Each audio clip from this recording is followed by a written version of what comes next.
Kalau saya lihat sih gini ya, hal paling gampang sih ya tentunya coaching sama saya. Betul ya. Paling gampang karena udah langsung tahu nih apa yang perlu diperbaiki ya. Ya, dan hal kedua yang Mm-mm. lebih gampang Mm-mm. lagi adalah ya sebenarnya kita lihat lah Mm-mm. kompetitor-kompetitor kita, Mm-mm. contoh kayak kita buka warung kita nggak jalan gitu. Mm-mm. Dulunya rame, tapi Mm-mm. tiba-tiba ada tetangga sebelah yang bikin lebih rame lagi, customer Mm-mm. kita lari ke sana. Iya. Ya jangan malu, Mm-mm. coba pelajarin. Karena Mm-mm. kan pasti ada sesuatu yang dia tahu yang Anda nggak tahu. Mm-mm. Ya Betul. coba mampir lah, baik jadi customer lah, atau mungkin suruh orang lain lah untuk lihat, Iya, iya. pelajarin sebenarnya Mm. apa sih yang dia lakukan berbeda, yang kita sebenarnya bisa improve dari sana.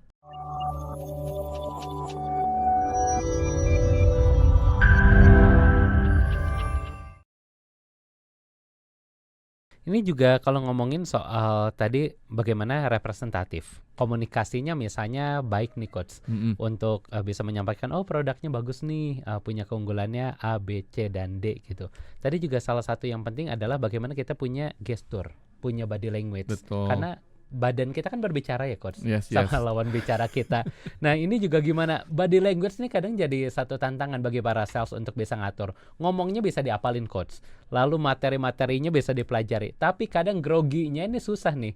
Ya coach, jadi saya punya barang, handphone. Ini kan susah nih coach dikontrolnya. Gimana belajarnya? Simple, latihan. Latihan ya? Nggak ada cara lain.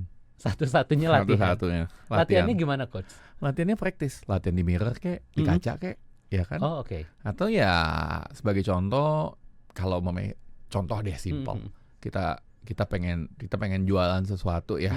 Ya kita coba lihat sales yang lain gimana jualannya. Lihat Oke. sales yang terbaik itu kayak gimana.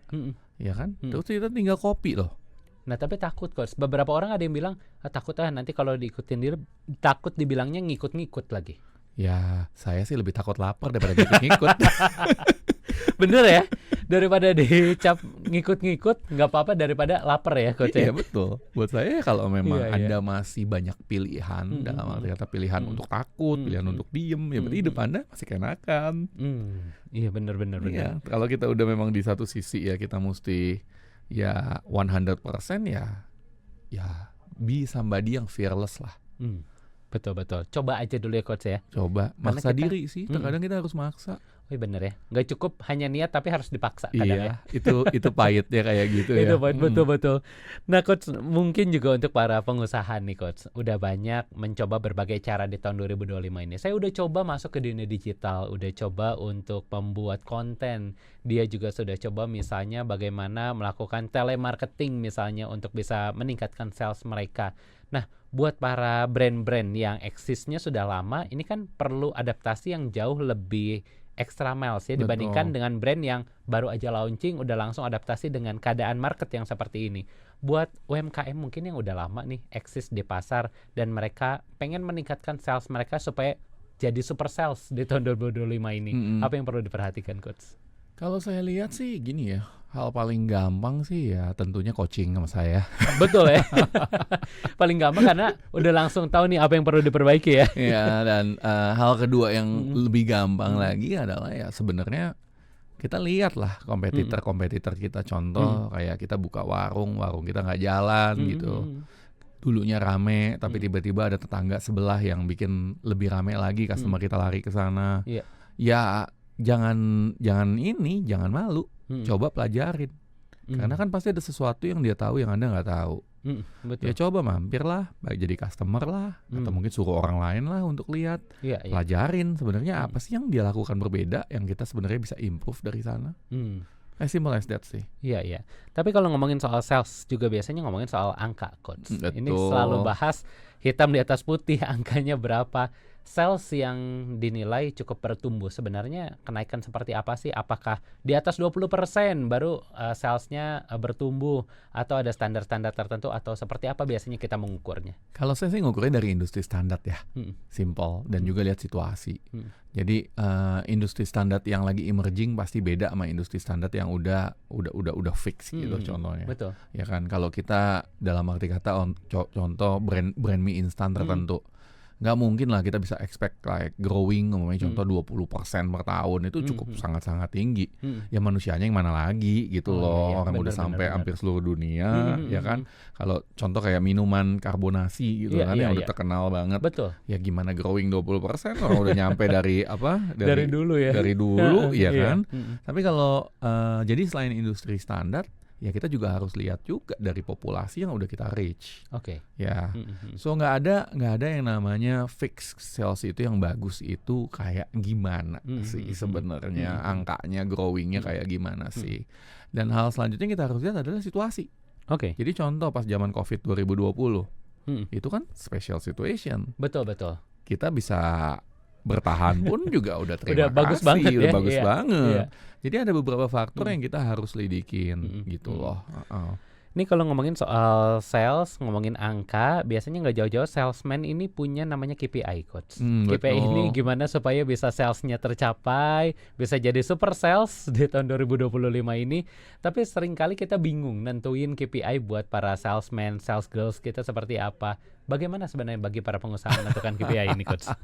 Ini kalau bicara ini, saya sebetulnya bisa ngobrolin nih untuk project bikin KPI yang bener aja di sesi coaching tuh bisa sampai 1 tahun kalian setnya, ya kan? Panjang ya.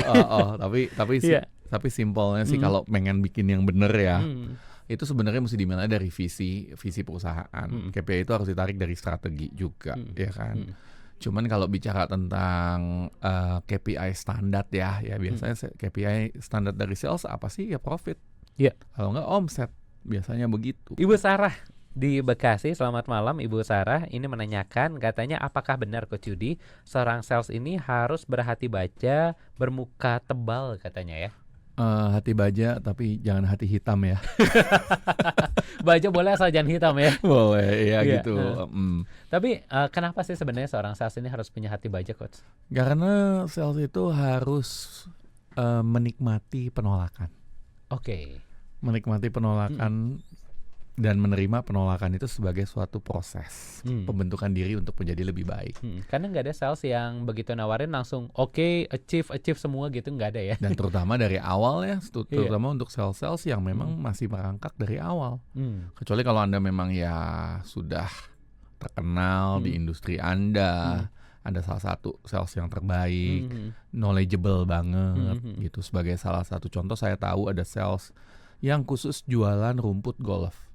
Oh iya, Coach. Nggak ada. Jadi pupuknya itu khusus gitu loh untuk golf tertentu. Sangat spesifik ya. Sangat spesifik dan very knowledgeable. Iya. Jadi ya buat dia hampir semua tempat golf yang disamperin itu pasti closing. Karena knowledge-nya tadi. Karena ya? knowledge-nya dan reputasi dia yang memahami bagaimana caranya memperbaiki masalah-masalah di lapangan golf. Oh iya, betul. Nah, ini juga ada pertanyaan dari Ibu Rini di Jakarta. Ini menanyakan soal tadi katanya sales harus bisa maintain relationships katanya. Betul. Dengan customernya. Bagaimana cara maintain relation sementara kita hanya punya waktu sedikit biasanya dengan customer katanya. Ya tergantung dari nature, dalam arti kata nature bisnis kita juga ya. Kalau memang Anda hanya punya waktu sedikit dengan customer, ya buatlah itu sesuatu yang memorable.